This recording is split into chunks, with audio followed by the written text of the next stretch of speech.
nti okubeera financially independent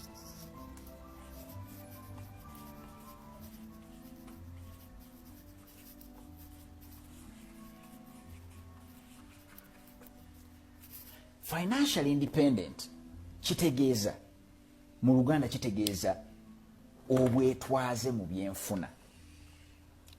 Obwetwaze mu byenfuna. Omuntu bwe bagamba nti yeetutte ali mu bwetwaze. Bwe bagamba nti weetutte toyina kubaayo na muntu mu nsi akubanja. Newton Buteraba House of Wealth. Toyinza beera financially independent nga wali yakubanja. Omanyi lwaki? Mugenda gamba tobitegeera. Katujjeyo ekyawandiikibwa wano.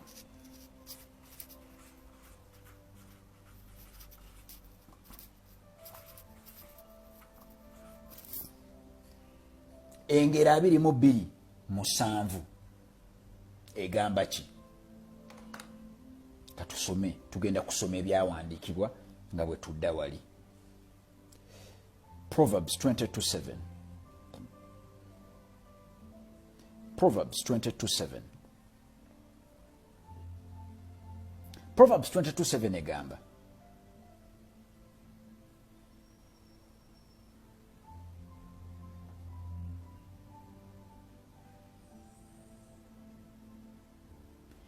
the rich rule over the poor.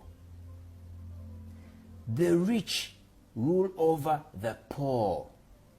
Abagagga bafuga abaavu.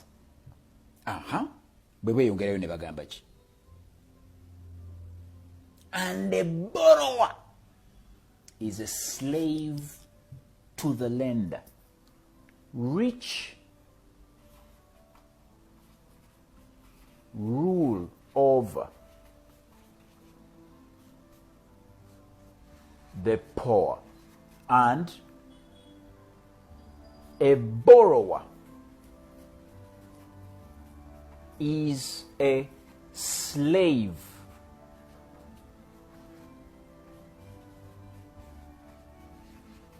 to the lender. Oba okalaba bulungi. Tebagambye teweewola. Si kye bagambye. Njagala tubeere ng'obwongo tubutwala ku Burj Khalifa. Tebagambye teweewola.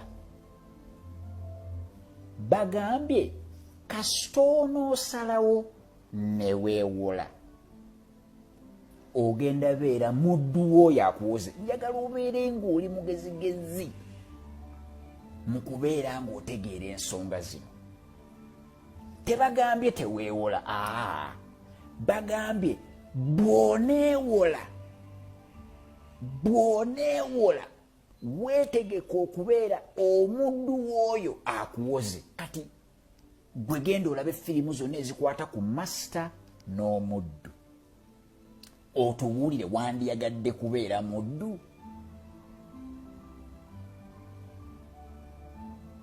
Borrower, slave to the lender. Ekyo kye kyawandiikibwa.